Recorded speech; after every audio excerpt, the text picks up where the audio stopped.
All right, hey guys, it's Hope. Welcome back to Gem Baller Media. And if you're new here, hi, I'm Hope, your host of Gem Baller Media, the hub and the gem of men's college basketball media content.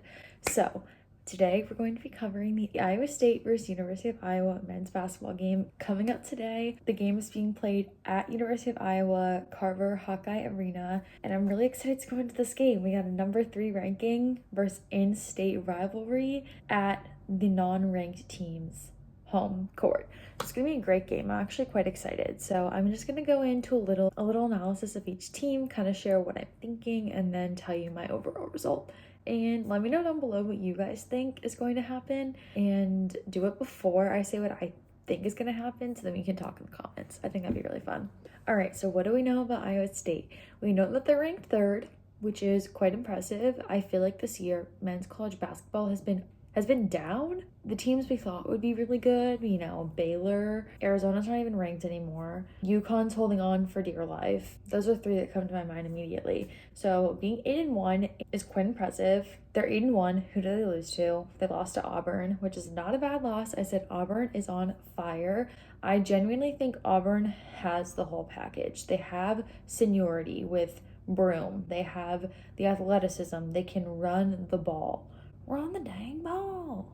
But for real, they're fast, they're athletic, they're defensively minded. Their coach is crazy, and their players literally will do anything to get the ball. They are ferocious, and Auburn is a very good team. They only lost them by 2, if I'm correct. I think they play each other in Maui. Some of the key players for Iowa State, Keyshawn Gilbert, I feel like he's been there forever. Again, I think that seniority wins games, and Iowa State heavily has seniority, and that is why I think they're partially so good. They also have Milan Masilovic. I don't know how to say his last name, but he has always been good. I go to TCU, and when Iowa State played at TCU last year, they beat us, and Milan is amazing. He can score the ball, has good vision, he's fast, he's a really good player. I also then said another key player for Iowa State is their transfer from St. Mary's, Joshua Jefferson, and he seems to be a great addition. So he has kind of been a key player for them as well. That I love how senior-led Iowa State is. Seniority wins big games.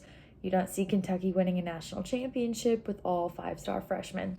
Hasn't happened in a long time. Iowa State is known for their defense, which has put them on the map. I feel like them and Houston, the Big 12, are known for being defensive minded, which is interesting though, because they used to kind of struggle. I don't know if they ever really struggled to score the ball, but this year I just feel like they are scoring the ball in high numbers. On average, in their games this year, they've averaged high 70s, low 80s, high scoring basketball. Again, a dangerous combination to have a great defensive team and a great offensive team. That's rare, and that's what wins you big games. I said they're scoring well this season. Against good teams, they're 80s in all of those games. And against Auburn, they were scoring in the 80s. Against Marquette, they were scoring in the high 70s and 80s. It's a good pattern that Iowa State is in right now. Now moving on to Iowa. They, past couple years, have kind of been, people forgot about them. I feel like 2018 to 2021 was the years for University of Iowa. You just such good depth, and they could score the ball, and they're really, really good.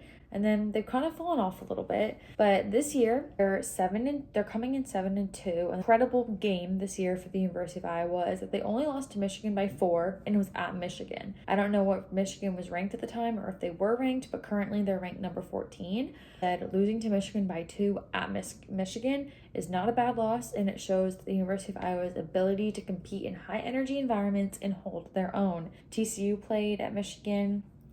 We lost by 12. Our best center wasn't playing, but I honestly, after watching us this year, really don't think we would have won anyway. So, yeah. Anyways, back to Iowa. Their only notable game, though, is a win against Northwestern, who's always pretty decent. They're never, amazing, especially without Boogie Ellis this year. They're not going to ever be.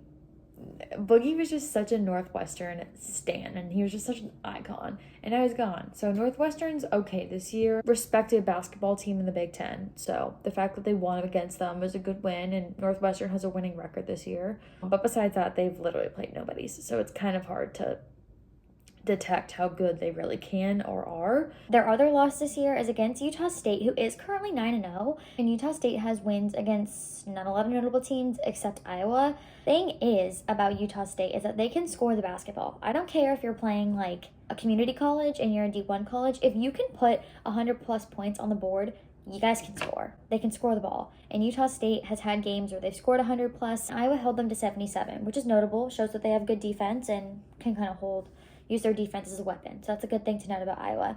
So with Iowa's key players, I have not watched Iowa play this year, but some players that kind of stuck out to me on the score sheets were Peyton Sandfort, Owen Freeman, and Josh Dix. With all of that being said, though, I started doing a little bit of research, if you will, and kind of here's what I got. Okay, so when I'm filming this, it's the night before the game, so there's no spread out. I did find an article by Sports Illustrated written by Donna Becker, and Sports Illustrated predicted Iowa State winning 92-84. I feel like that's a pretty reasonable prediction just because the level at which these teams are scoring. I do find the University of Iowa scoring 84 points to be a bit high for Iowa State's defense, and you'll kind of see that reflected in my personal prediction. But lo and behold, I do have Iowa State winning this one. I feel like they are really scary, like a really scary good team. Very good. I know it's early, but to me, they're a contender for the national championship. I just think they have all the right parts. I mean, they beat Marquette. Marquette's a great team. I really like Marquette, and I just feel like Iowa State stomped on them a little bit, and I just think I would be confident in Iowa State in whatever game they go into, and that's a really good feeling to have. A notable statistic in the Sports Illustrated article I read is that Iowa State is holding teams to just under 65 points. Offense is showing up, averaging almost 88 per game, and then the University of Iowa enters averaging 86 a game, but they're allowing over 73. This shows Iowa State's impeccable defense and also versatility with their shooting ability. So when I was trying to come up with a prediction for myself score-wise, I was trying to do the math between giving up 65 points for Iowa State and then the University of Iowa allowing 73 on average, going back and forth. But then I told myself, Iowa State's playing Auburn and Marquette already in the season, and the University of Iowa is playing Northwestern, Utah State, and then severe step-down D1 teams. So with that being said, I do feel, although that it is at Carver Hawkeye Arena, that Iowa State's defense is going to shut down Iowa and hold them to only 75.